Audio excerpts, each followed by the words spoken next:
దిశ TV news కి స్వాగతం. Bulletin ముందుగా హెడ్లైన్స్. పహల్గామ్ ఉగ్రదాడికి ఏడాది ఎక్స్ వేదికగా భారత ఆర్మీ ట్వీట్.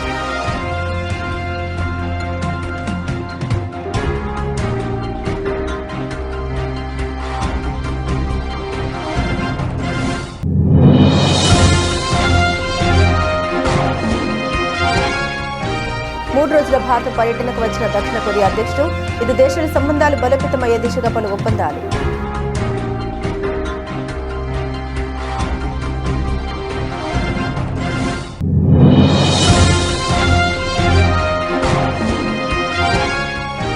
భారత్ కొరియాల మధ్య ద్వైపాక్షిక వాణిజ్యం రెట్టింపు చేయాలనేది లక్ష్యం వెల్లడించిన వాణిజ్య పరిశ్రమల శాఖ మంత్రి పీయూష్ గోయల్.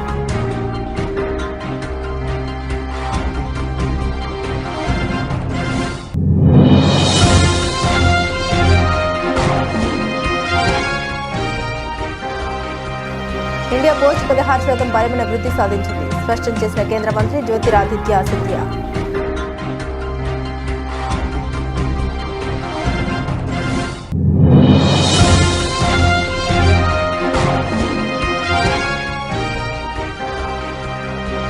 మేడిగడ్డ బ్యారేజ్ను పరిశీలించిన రేవంత్ రెడ్డి. పనులపై మంత్రులు, ఎన్డీఏసీ నిపుణులు, ఇరిగేషన్ అధికారులతో సీఎం సమీక్ష.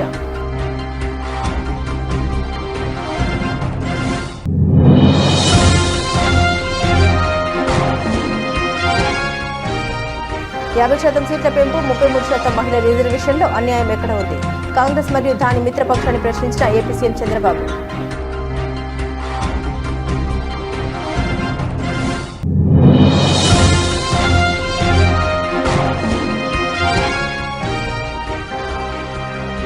మేము అధికారంలోకి రాగానే హైడ్రాను పీకి చెరువులో పడేస్తాం. జగిత్యాల సభలో కేసీఆర్ కీలక వ్యాఖ్యలు.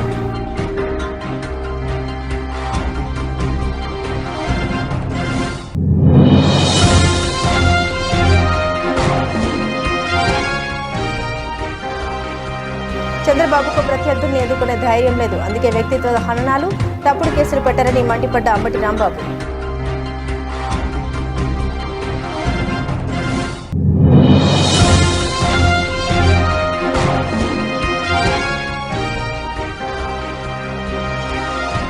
అప్పుడు బీఆర్ఎస్ కి, ఇప్పుడు కాంగ్రెస్ కి ఏటీఎంలో కాళేశ్వరం. బండి సంజయ్ సంచలన ఆరోపణ.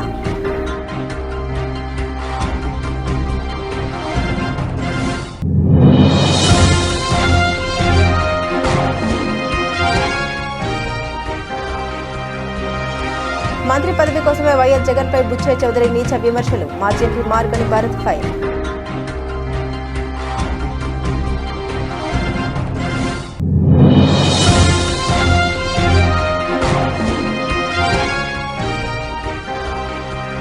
రాజా శివాజీ ట్రైలర్ విడుదల కార్యక్రమంలో దంపతుల భావోద్వేగం. భార్య సహకారం, తండ్రిని గుర్తు చేసుకుంటూ రితేష్ భావోద్వేగం.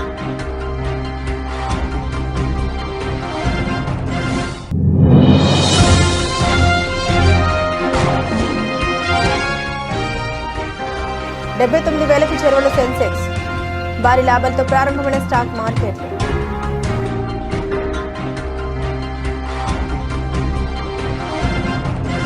అనంతనాగ్ జిల్లా పహల్గామ్ ఉగ్రదాడి ప్రపంచవ్యాప్తంగా సంచలనం సృష్టించిన సంగతి తెలిసిందే. ఈ దాడిలో స్థానికుడు సహా 25 మంది పర్యాటకులు ప్రాణాలని కోల్పోయారు. దీంతో భారత ఆపరేషన్ సింధూర్ చేపట్టి పాకిస్తాన్కు గట్టి బుద్ధినైతే చెప్పింది.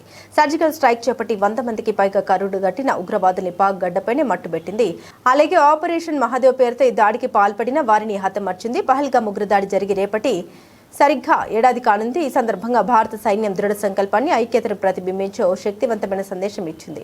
మానవత్వపు హద్దులు దాటినప్పుడు ప్రతిస్పందన నిర్ణయాత్మకంగా ఉంటుంది, న్యాయం జరుగుతుంది, భారతదేశం ఐక్యంగా నిలుస్తుందని ఎక్స్ వేదికగా ట్వీట్ చేసింది.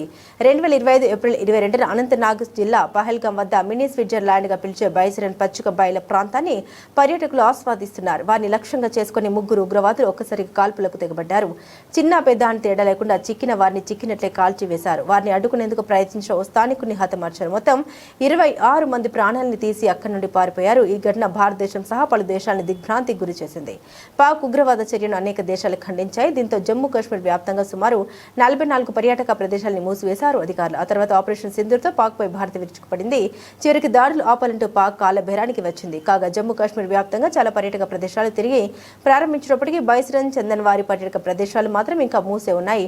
పహల్గామ్ ఉగ్రదాడికి ఏడాది పూర్తి కావస్తున్న తరుణంలో జమ్మూ కాశ్మీర్ అధికారులు, పోలీసులు, భద్రతా దళాలు అప్రమత్తమయ్యాయి. కాశ్మీర్ వ్యాప్తంగా భద్రత కట్టుదిట్టం చేశాయి. ప్రజలు ఎలాంటి భయాందోళన రేకెత్తకుండా భద్రతను పటిష్టం చేశాయి. ఈ మేరకు పలు జిల్లాల్లో అధికారులు భద్రతా సమావేశాలు నిర్వహిస్తున్నారు. Pulwama deputy inspector general Javed Iqbal మట్టు భద్రతపై సమగ్ర సమీక్ష నిర్వహించారు. అవంతిపోరా, శ్రీనగర్లలోనూ సీనియర్ సూపరింటెండెంట్ ఆఫ్ పోలీస్ జీవి సందీప్ చక్రవర్తి ఆధ్వర్యంలో శాంతి భద్రతా పరిరక్షణ, ఉగ్రవాద చర్యల నిర్మూలనపై సమీక్ష నిర్వహించారు.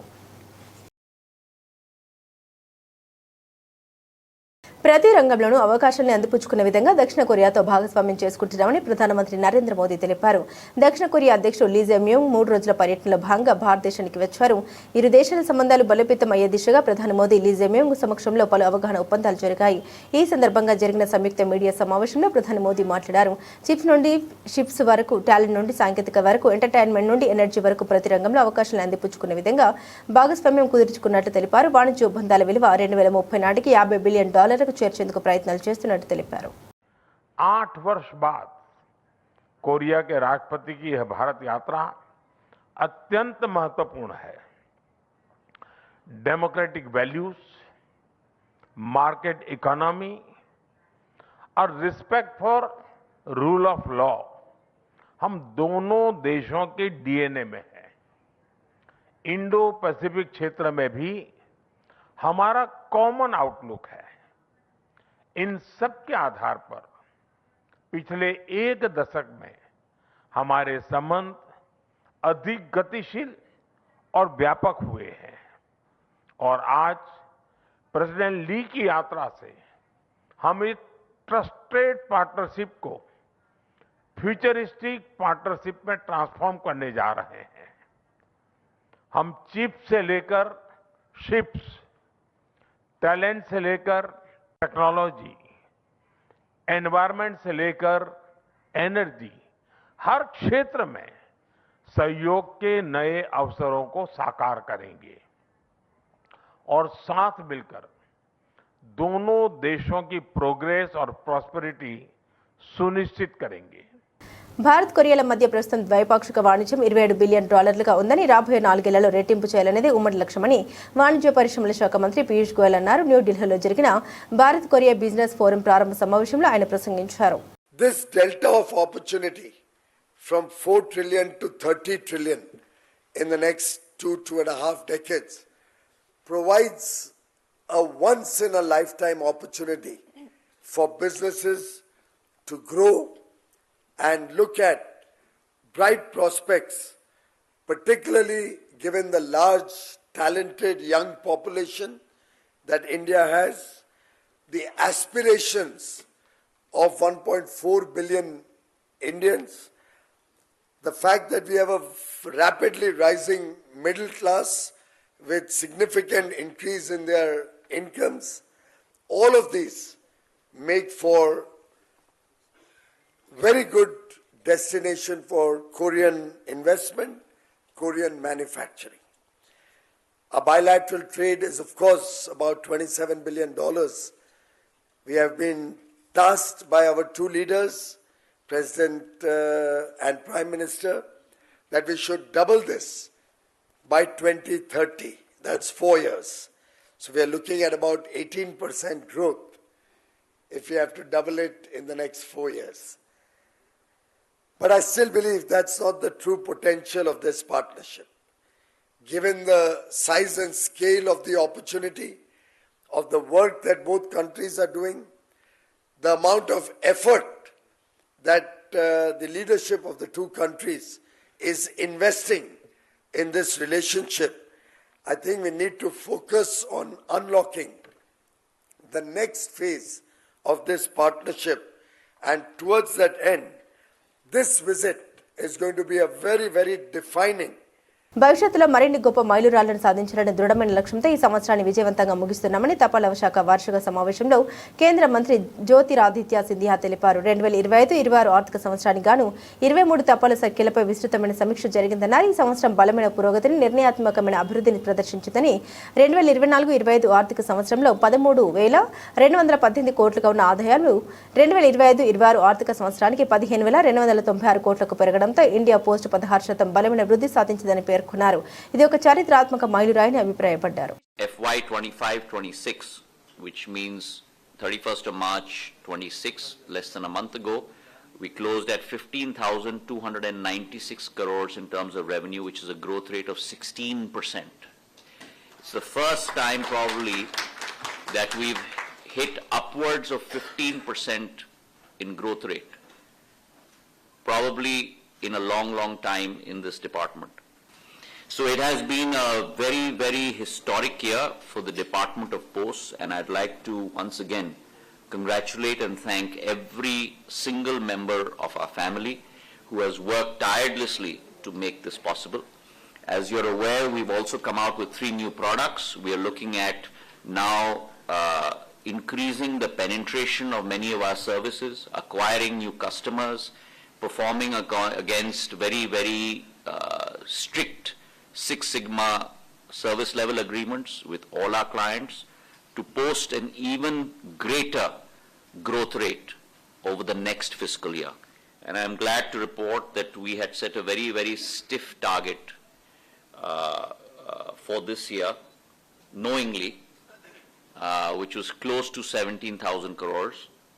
We've achieved almost about 87% of that target at 15,296 crores. And out of which 8 circles out of 23 have achieved greater than 90% of their target. 14 circles have Kaleshwaram ప్రాజెక్టుల రీడిజైన్ పేరుతో కేసీఆర్ హయాంలో అవినీతికి పాల్పడ్డారని తెలంగాణ ముఖ్యమంత్రి రేవంత్ రెడ్డి ఆరోపించారు. కాళేశ్వరం ప్రపంచంలోనే అద్భుతమని మాజీ సీఎం కేసీఆర్ అన్నారని పేర్కొన్నారు. మేడిగడ్డ బ్యారేజీని పరిశీలించి ఇరిగేషన్ క్యాంపు కార్యాలయంలో మంత్రులు, ఎన్డీఎస్ఏ నిపుణులు, ఇరిగేషన్ అధికారులతో సీఎం సమీక్ష సమావేశం నిర్వహించారు. మేడిగడ్డ అన్నారం, సుందిళ్ల లోపాలపై ఎలా ముందుకెళ్లాలో స్పష్టత వచ్చిందని సీఎం రేవంత్ రెడ్డి పేర్కొన్నారు. సమస్యను అర్థం చేసుకోవడమే సగం పరిష్కారమని చెప్పుకొచ్చారు. సమస్యను పూర్తిగా అర్థం చేసుకున్నాకే అధికారులు పనులు ప్రారంభించాలని ఆదేశించారు. సేకరించిన శాంపిల్స్ రిజల్ట్కు అనుగుణంగా పనులు చేపట్టాలని సూచించారు. ఎన్డీఎస్ఏ మార్గదర్శకాలకు అనుగుణంగా ముందుకు వెళ్లాలని సూచించారు. వేల కోట్ల రూపాయలు 1,50,000 కోట్ల రూపాయల అంచనాలతోటి ఇప్పటికే 1,00,000 కోట్ల రూపాయలు కాంట్రాక్టర్లకు చెల్లించడం జరిగింది. ప్రాజెక్టుల మీద 1,00,000 కోట్లు ఖర్చు పెట్టిన కాళేశ్వరం ప్రాజెక్టు ఇప్పటి వరకు 1,00,000 ఎకరాలకు కూడా నీళ్లు ఇవ్వలేకపోయినాము. ఇప్పటి వరకు 2019లో ప్రారంభించిన ప్రాజెక్టు 2023 వరకు 162 టీఎంసీలను మాత్రమే ఇందులో నుంచి లిఫ్ట్ చేయడం జరిగింది. 20 టీఎంసీలు ఎవాపరేట్ అయిపోయినాయి. 32 టీఎంసీలు శ్రీపాద ఎలంపల్లి నుంచి మళ్ళీ కింది సముద్రంలోకి వదలాల్సిన పరిస్థితి.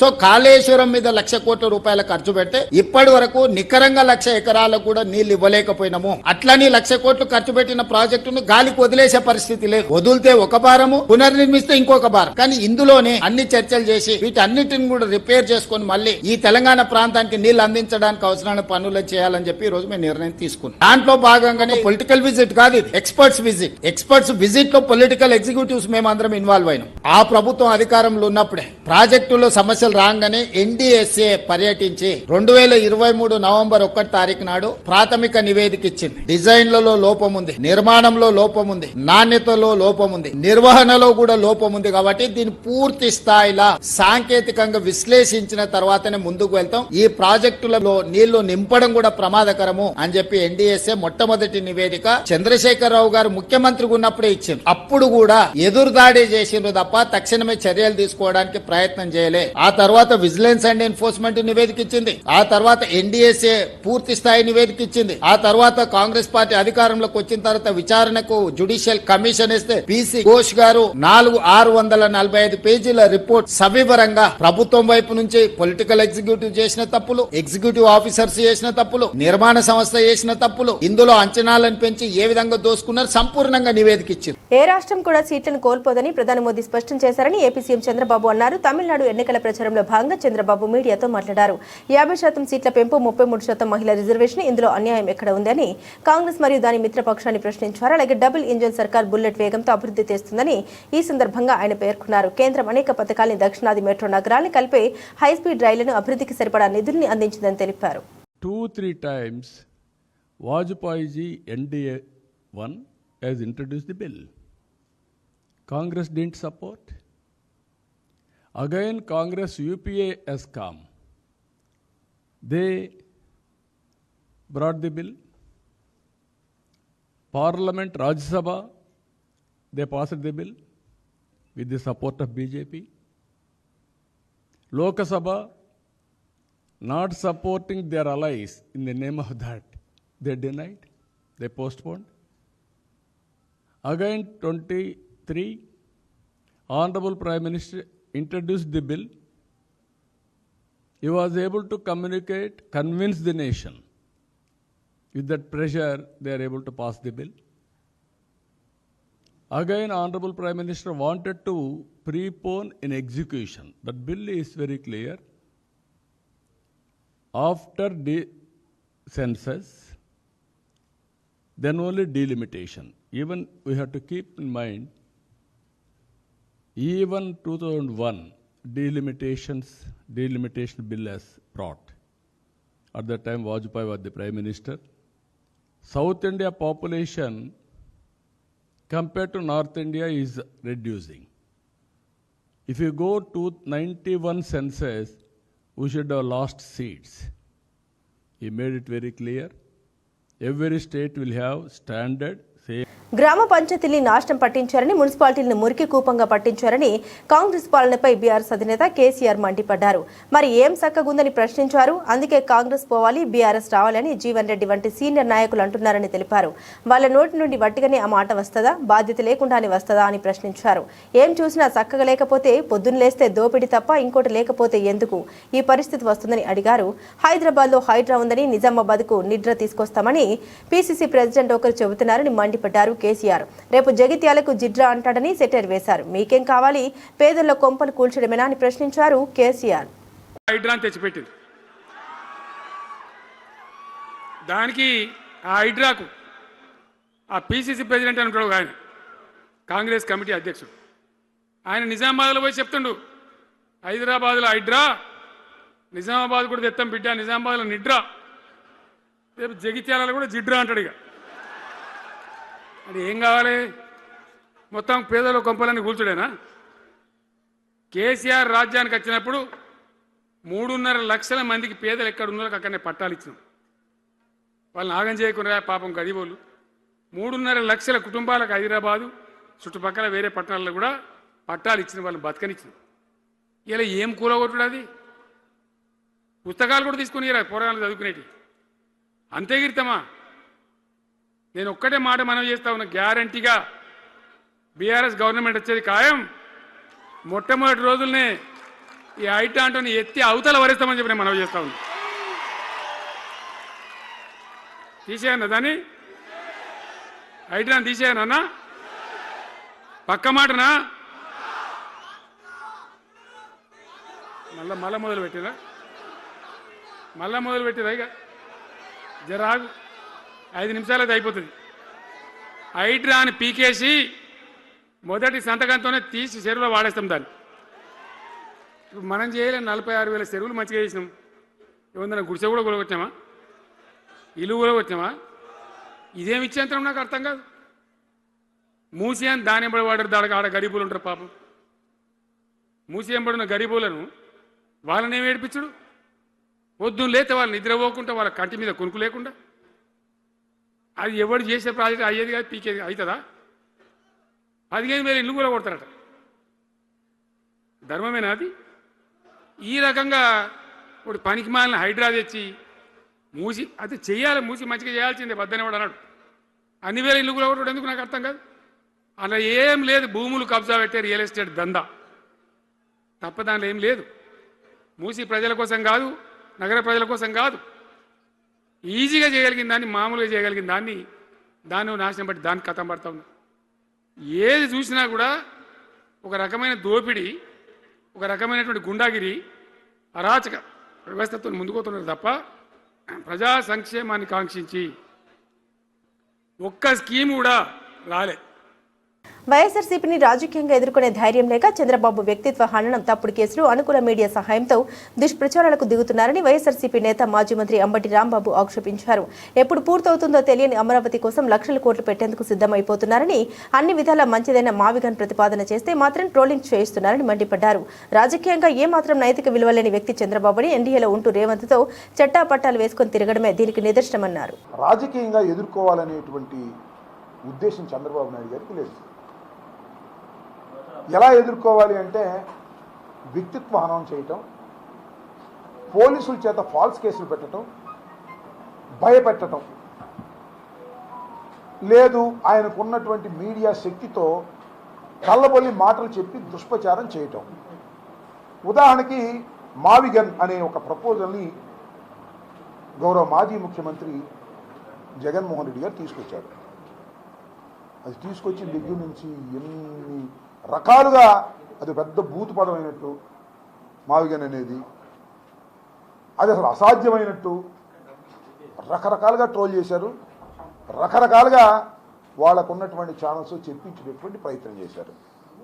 లైక్ లడ్డు, తిరుపతి ప్రసాదంలో కొవ్వు గెలిచిందని, పంది కొవ్వు గెలిచిందని, చేప నూనె గెలిచిందని, ఏ విధంగా అయితే టీవీ ఛానల్స్లోనూ ఆయనకున్న మీడియా శక్తితోనూ ప్రచారం చేసి దాముడు సతికిలు పడ్డాడో ఆ రకంగా ఇది కూడా మొదలెట్టాడు. ఇది కూడా అదే పరిస్థితి జరుగుతూ ఉంది. మావిగన్ అనేది ఒక అద్భుతమైనటువంటి ప్రపోజల్. అయితే ఏమంటే అద్భుతమైన ప్రపోజల్ మీరుండగానే ఎందుకు పెట్టలేదు అని అడిగేవాళ్ళు ఉంటారు, సహజం. మేము ఉన్నప్పుడు 3 రాజుల ప్రపోజల్ పెట్టాము. దాన్ని అడిదిప్పి చాలా మేనేజ్ చేసి అది కాకుండా చేశారు. ఓకే, అది ఎప్పటికైద్దండి నాకు తెలియగలుగుతాను. అమరావతి ఎంతకైద్ది? అమరావతి ఎప్పటికైద్ది? అమరావతి అసలు నేను నాకు తెలియగలుగుతా. విఘ్నులైనటువంటి ఆంధ్ర రాష్ట్ర ప్రజానీకాన్ని అడుగుతా ఉన్నా, తెలుసుకోండి. రాజధానిని నిర్మించవలసినటువంటి స్థాయిలో ఆంధ్రప్రదేశ్ ఉందా? 12 సంవత్సరాల క్రితం విడిపోయినటువంటి ఆంధ్రప్రదేశ్ ఒక మహా అద్భుతమైన పట్టణాన్ని నిర్మించి దాన్ని రాజధానిగా తయారు చేసుకోవాల్సిన అవసరం ఉందా? మనకు పట్టణాలు లేవా? హైదరాబాద్ ఎవరైనా నిర్మించాడా? ముఖ్యమంత్రి రేవంత్ రెడ్డి మాజీ సీఎం కేసీఆర్ పై కేంద్ర మంత్రి బండి సంజయ్ తీవ్రస్థాయిలో విరుచుకుపడ్డారు. మంగళవారం మీడియాతో మాట్లాడుతూ రేవంత్ రాహువు, కేసీఆర్ కేతువు అంటూ వ్యాఖ్యానించారు. కేసీఆర్ రేవంత్ భాషను చూసి ప్రజలు నవ్వుకుంటున్నారని అన్నారు. కాళేశ్వరం ప్రాజెక్టుపై సీఎం రేవంత్ రెడ్డి మాట మార్చారని మండిపడ్డారు. కాళేశ్వరం ప్రాజెక్టు జరిగిన స్కామ్ 1,00,000 కోట్ల 9,000 కోట్ల అని ప్రశ్నించారు. కేసీఆర్ కుటుంబంలో ఒకరిపై అయినా ప్రభుత్వం చర్యలు తీసుకుందని నిలదీశారు. గతంలో బీఆర్ఎస్ కి, ఇప్పుడు కాంగ్రెస్ కు కాళేశ్వరం ఏటీఎంలో మారిందని కేంద్ర మంత్రి ఆరోపించారు. కేంద్రానికి రేవంత్ రెడ్డి రాసిన లేఖలో ఏముందని అడిగారు. నమస్కారం. కరీంనగర్ కార్పొరేషన్ పరిధిలో అభివృద్ధి పనులలో భాగంగా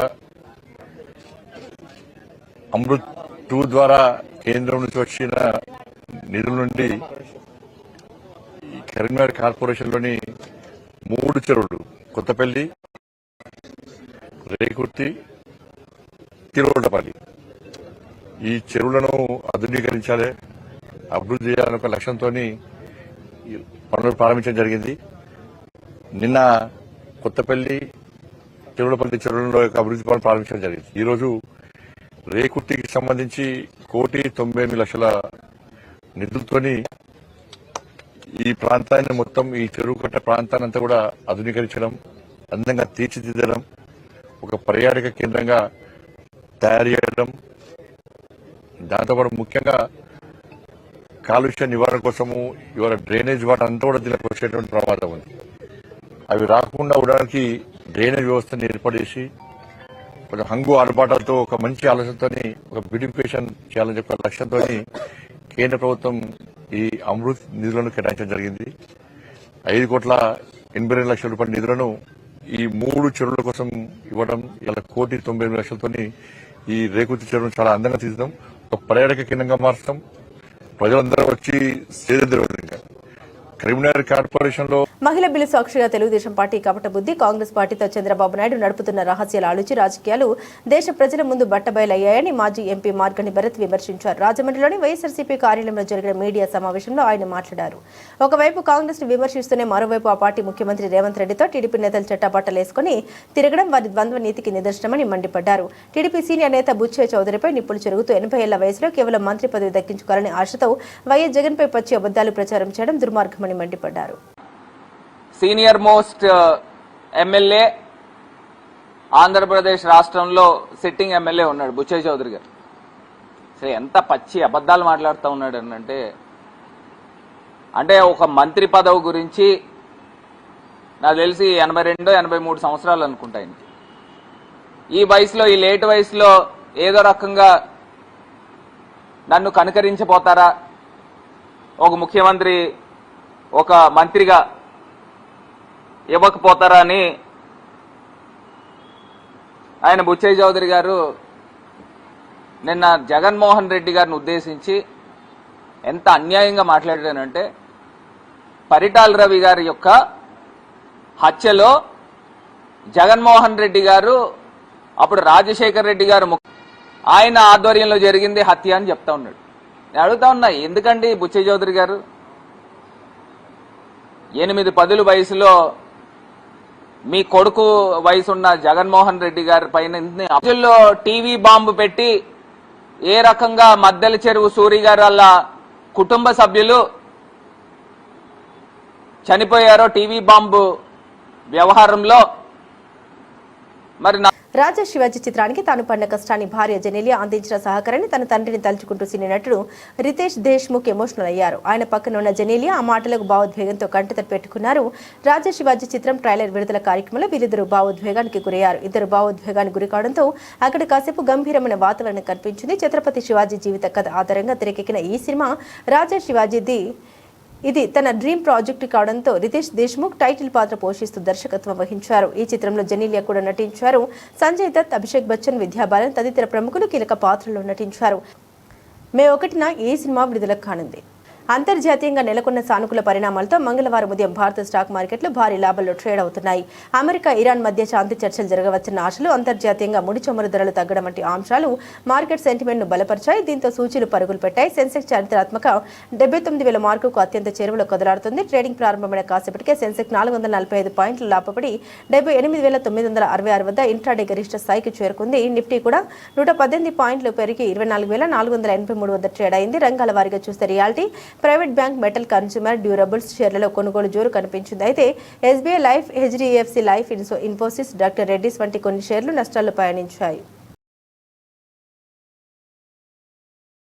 బులెటిన్ ముగించే ముందు హెడ్లైన్స్ మరోసారి. పహల్గామ్ ఉగ్రదాడికి ఏడాది ఎక్స్ వేదికగా భారత ఆర్మీ ట్వీట్.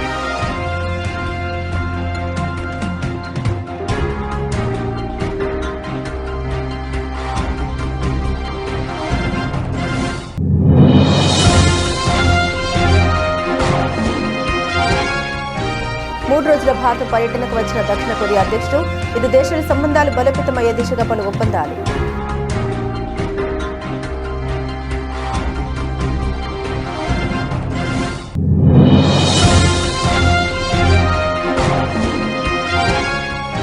భారత్ కొరియాల మధ్య ద్వైపాక్షిక వాణిజ్యం రెట్టింపు చేయాలనేది లక్ష్యం వెల్లడించిన వాణిజ్య పరిశ్రమల శాఖ మంత్రి పీయూష్ గోయల్.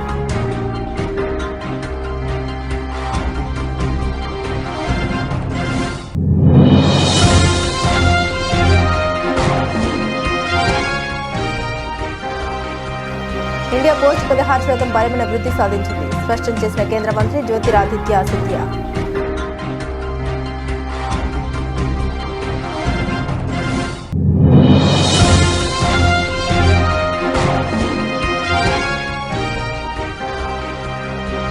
మేడిగడ్డ బ్యారేజ్ ను పరిశీలించిన రేవంత్ రెడ్డి.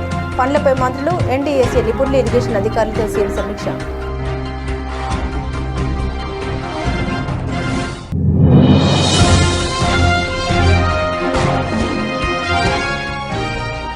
యాభై శాతం సీట్ల పెంపు, 33% మహిళల రిజర్వేషన్లో అన్యాయం ఎక్కడ ఉంది? కాంగ్రెస్ మరియు దాని మిత్రపక్షాన్ని ప్రశ్నించిన ఏపీ సీఎం చంద్రబాబు.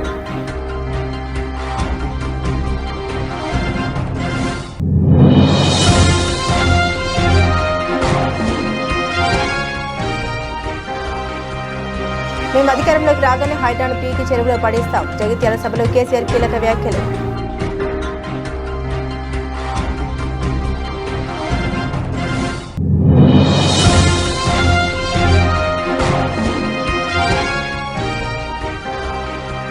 చంద్రబాబుకు ప్రత్యర్థుల్ని ఎదుర్కొనే ధైర్యం లేదు, అందుకే వ్యక్తిత్వ హననాలు, తప్పుడు కేసులు పెట్టారని మండిపడ్డ అంబటి రాంబాబు.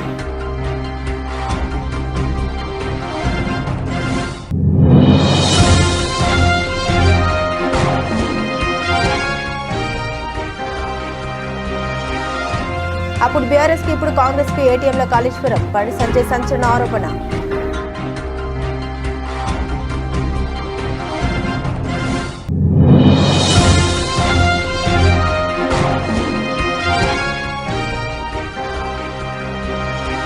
మంత్రి పదవి కోసమే వైఎస్ జగన్ పై బుచ్చయ్య చౌదరి నీచ విమర్శలు. మాజీ ఎంపీ మార్గని భారత్ ఫైర్.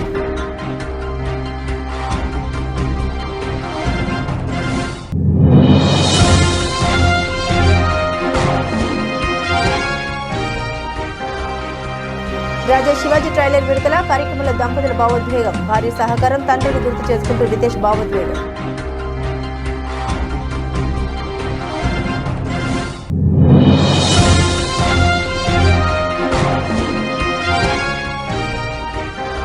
$79,000కు చేరువలో సెన్సెక్స్. భారీ లాభాలతో ప్రారంభమైన స్టాక్ మార్కెట్లు.